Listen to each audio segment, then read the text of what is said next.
ازاي الست تعرف توازن علاقتها بالراجل؟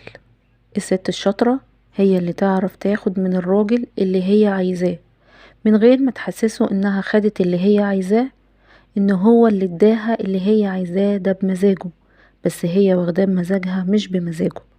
في ستات بتعرف تاخد قرار مهم جدا في حياتهم وتشعر الراجل انه هو اللي اخد القرار ده، وقد ايه انت قوي وبتفكر صح جدا ومن غيرك نغرق، والقرار ده ناجح جدا عشان انت اللي اخدته وانت اللي واخداه اصلا.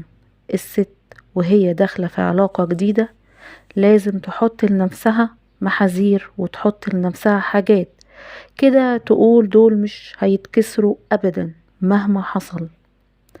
نمرة واحد، كرامتها. الست اللي متحافظش على كرامتها العلاقة مش هتكمل.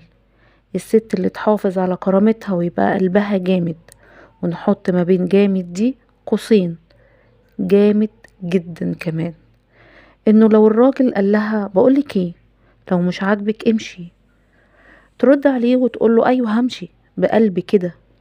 دي مش هتعرف تعيش لو ما عملتش ده. لازم يبقى قلبها جامد، وقلبها جامد في كرامتها ما فيهاش هزار. بس بقى مش تتنطط عليه وتتعوج، لا.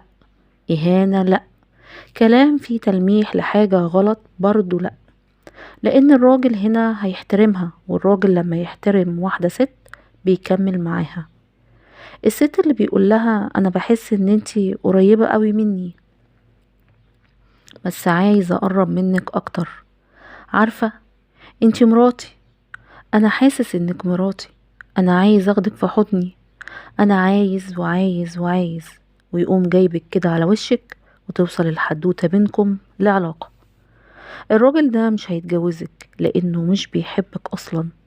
لو بيحبك كان خاف عليكي حتى من نفسه. بقولها لك كده بكل صراحة، مش هيتجوزك. ولو حصل واتجوزك هتعيشي معاه في نكد وشك وقرف ومشاكل كل يوم والتاني. مش هيتجوزك لانه خلاص خد اللي هو عايزه. هو كل المعركة ايه؟ انه عايز يحصل على حاجة معينة وهو خدها خلاص.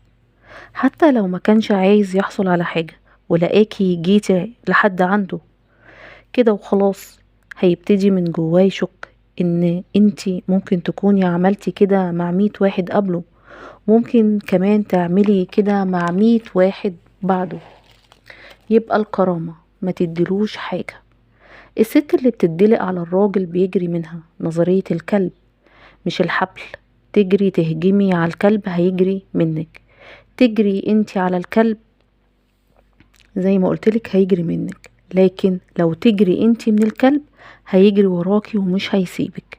كل ده بقى نوديه في اطار تاني خالص، الميزان. الميزان ده مهم جدا في حياة اي انسان. كفتين الميزان كده، في كفة فيها الراجل وكفة فيها الست. احنا بنتعامل مع بعض، بديلك مشاعر وحب وانت بتديني مشاعر وحب، بديك اهتمام بتديني اهتمام. اديتك اكتر من اللازم كفتك بتطب لتحت وكفته هو بتطلع لفوق. بقيتي انتي قاعدة اول ما احس ان كفتك طبت وانتي بدأتي تستريحي قوي كده، يقوم هو ساحب شوية بشوية، تقوم راجعة الكفتين ميزان كده تاني. فلازم واحد هو اللي يكون سايق، لان لو انتوا الاتنين سايقين وانتوا الاتنين بمعدل الذكاء واحد هتلعبوا مع بعض غلط. هتلاقي الحوادث عمالة تعمل شمال ويمين، هتلاقي الميزان ده بيتمرجع.